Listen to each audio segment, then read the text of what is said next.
that would be a print for me. And that would be the first skin. Most printmaking is layering. Painting is about saturation, absorption. Oh, paint saturates.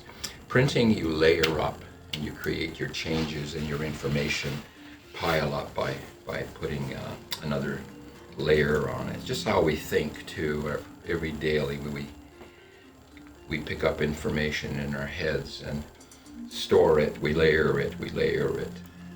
Maybe that's why I keep forgetting a lot. All those layers, I can't get to the bottom to the bottom one. I think with painting, painting and printmaking are very different in that with printmaking, you've got processes divided up into steps. Painting, it's like one long stroke and it's like, I'm dead.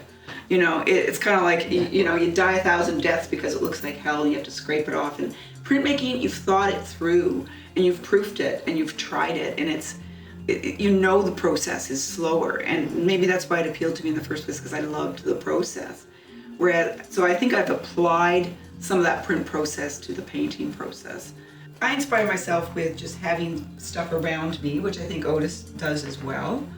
If it's not ordered though, Otis and I have tried to share a studio once, never again. You know, because Otis has an expanding studio. It'll never stop. And she has a separate studio. The two of us probably wouldn't survive in an environment like this because it's too close. And I like loud music constantly. Like I need the music to drive me. And sometimes it is obnoxious sounding in here, but as you can see, picking up a roller and rolling, you really gotta have like, you know, some kind of not Jimi Hendrix or something like that, but the Pixies or something that gives you that beat all the time. So I like music, and Jan is a lot more contemplative. She likes the quietness, and she loves the serenity of piano and symphony, and it all reflects in her work. So as you can see, my work's all about crash and burn. So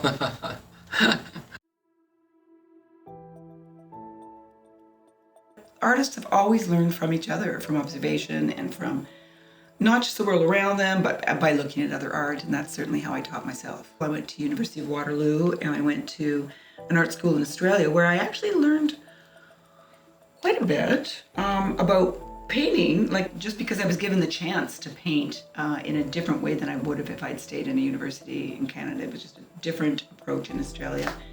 So that was great. So I went to art school there, brought all the work I did there back to my degree here in Canada, and went straight to Toronto and started working at Open Studio as a printmaker. So I had done print and painting when I was in Australia, and I fell in love with print, mostly because of the drawing. And I had trained as a kind of a book illustrator with Tony Urquhart and Virgil Burnett. They were my profs, and I had a real appreciation for like pen and ink and, you know, and order and all that stuff, and gorgeous mark making and all that stuff, that I realized I could translate that into printmaking as well, which I also loved. And so that kind of got me started in print. When I was in university, I wanted to be a psychologist. And I was lucky to go to a very liberal university, University of Windsor at that time, which had a very strong American foundation because of the proximity to Detroit. And we were allowed to take 6 courses instead of 5. And someone said, there's this bird course, and it's called drawing. And I went, I could probably use a bird course. So I went into the drawing class, and next thing you know, I was hooked on drawing. And I realized that there was much more to drawing and art making, and it became such a sustaining element in my life. I went, wow, there's so much to this art. So next year I took 2 courses in art, and one of them happened to be printmaking. And when I pulled my very first print, which was an etching, intaglio print, I realized that this was for me. There's nothing else in the world I wanted to do except make prints.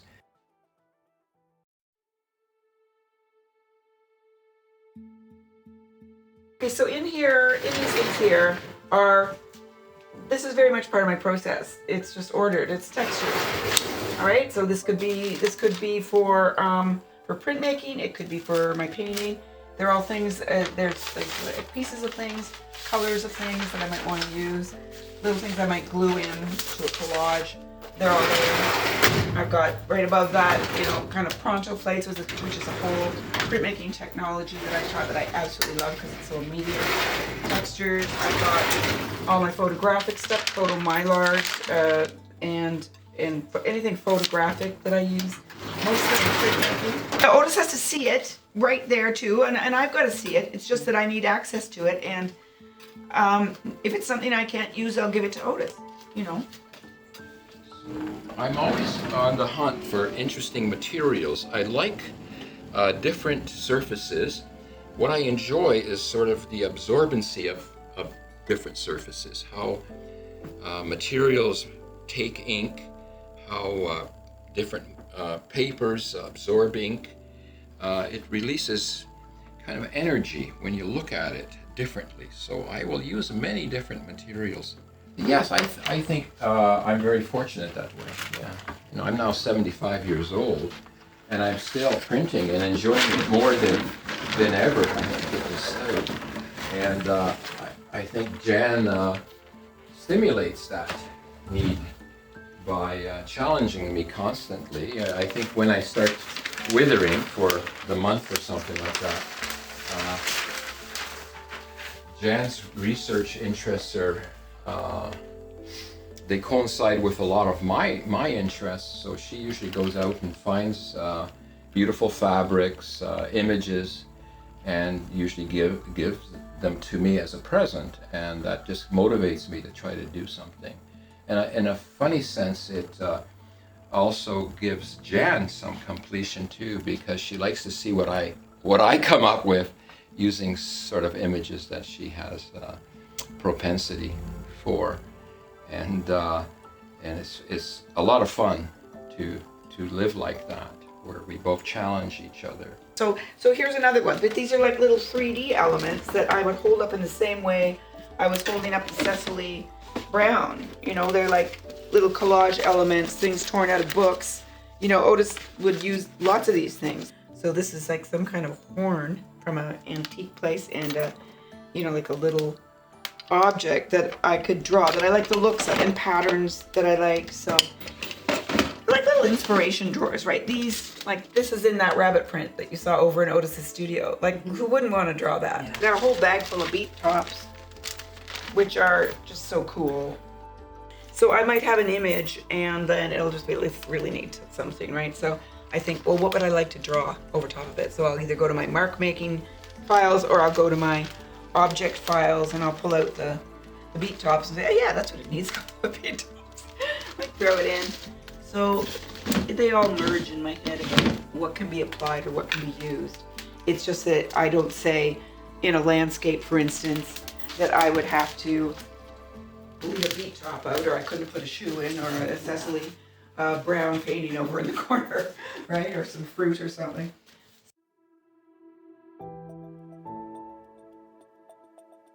She's very ambidextrous. She can make wonderful prints, and she also paints, which liberates her and gives her a lot of freedom over being confined to perimeters. We've been dealing with perimeters since this tape started. She has this way of inserting a living energy in her work. Like, she'll animate things with this living energy, like vases and flowers. They actually do come to life because she does have an understanding of using pressure, making prints, and then somehow she can combine that thought process with her painting. And I think it gives her painting much more deepness. Otis is always an inspiration to me in terms of work ethic, and in terms of how free he is with, drawing things in and using them in new ways, and trying something out. And certainly as kind of like a print god, like Otis is everyone's print god. And it's like he was certainly an inspiration to me when I was first working at Open Studio. So I've known Otis for years. And his process was always,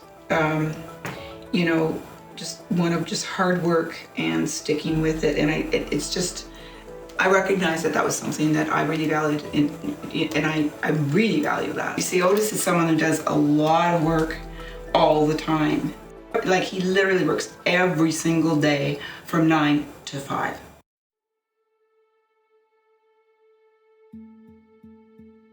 It just gets more and more complex for me because I've reached the point now where I do full underpaintings, like of a whole other thing. Usually it's still life, very light, but it's got all the nice freshness that I want, and then I'll work over it. So this one, it's just got a demo piece in it. And it was, actually, I do believe these were all tryout coated, as a matter of fact. The gold kind of rubbed on, and for much of the background, and a little bit of oil over top of that. There's lots of layering, and I do think I'm very interested in using a linear linear, like a line to draw things together, as well as color to kind of draw the eye to certain points.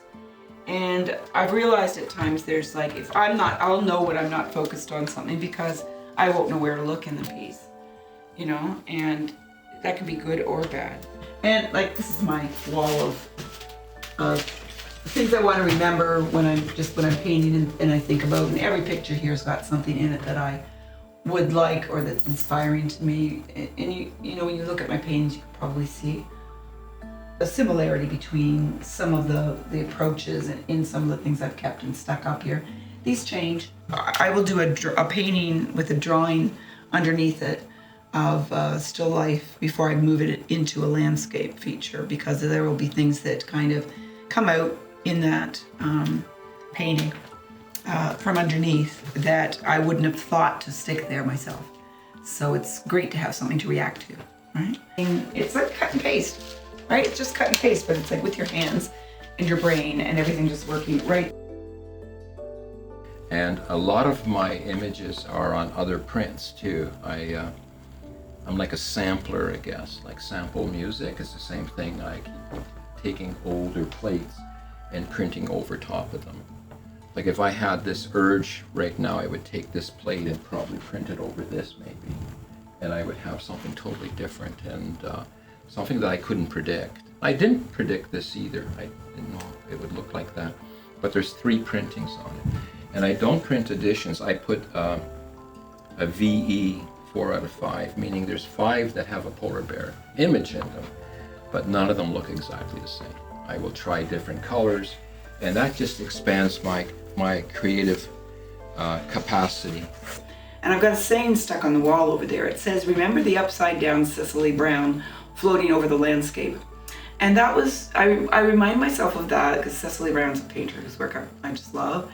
And I had a student who was very stuck in her work, beautiful painter, and she was doing gorgeous landscapes, and they needed something completely new to make them more than a landscape. And so I just desperately grabbed a book that we've been looking at in the next stall, Cicely Brown, and showed her a page. I said, "These are the colors you want." And I said, "Now hold up the book, hold the thing upside down, and then like do this with it," right? So she just took that Cicely Brown, miniaturized it, did a little study of it on paper, held it up, and it worked, and she painted it right onto the painting, and it was beautiful. So I always write that. I always remember that you can do something like that. It's, you're stuck in your work because it's just what it looks like it's supposed to be, while you just take something that is completely different. Because I know that these are sore thumbs almost, and I'm gonna have to try to resolve it to the point where I feel more relaxed with the image. So I'll probably take them into a lot more processes, as I revealed half an hour ago, about printing different colors on them, or I'll even go to the point of splicing them up, collaging them, and using them in bigger pieces. Like I keep something alive always on the wall, like that big panel there, that's a woodcut, and I'm collaging now on it and I just started it about a week ago. And who knows, maybe this will end up in there.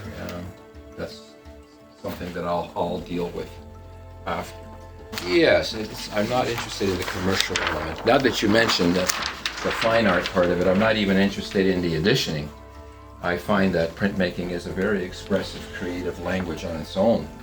It possesses an entire vocabulary of marks that are interpreted through the press and the pressure that cannot be achieved in no other process, no other technique, painting, watercolor, sculpture, drawing. It's a very unique, intrinsic vocabulary that printmaking has.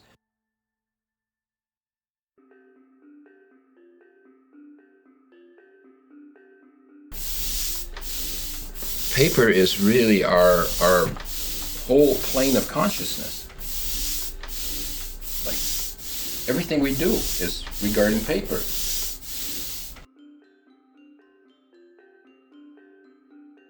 And even when the advent of the computer, paper still is incredibly relevant. And for me, ink gives paper meaning. So I have a lot of paper if you look around. So when I have a lot of ink, so when I print on it, I feel that I'm giving the paper meaning. With canvas, it's not quite as sensitive. Paper can catch that fleeted idea, that fleeted moment. There's a sensitivity to paper, and that's why it's special. I would use an incredibly sensitive and fine paper, like a Japanese washi paper, and it is a lot more organic in feeling, and it feels like a skin. This definitely bolsters my definition of paper. So it's acrylic and oil on paper. So we're still working on paper is definitely, for me, much more fun than working on canvas. Canvas, I don't know what it is about canvas, but I mean, I like canvas. I can do stuff with the canvas, but there's something about that immediacy on the paper that I think it holds me back a bit. It just doesn't let me use as much paint. Whereas on canvas, I'll pile the paint up much more quickly. I know when to stop on paper, but on canvas, I'm just, it's like they're really the studies for something else I want to do on paper. Mm-hmm. It's the weirdest thing. It's like the opposite thing. I'm almost happy with these. I've just got to go back in now with small brushes and just play up certain details or paint an object of some sort back into it. This one had a huge vase right in the middle of it at one point, which I took out, so something else will go back into it. They'll all have something added, and then I'll be like, okay, now I'm through.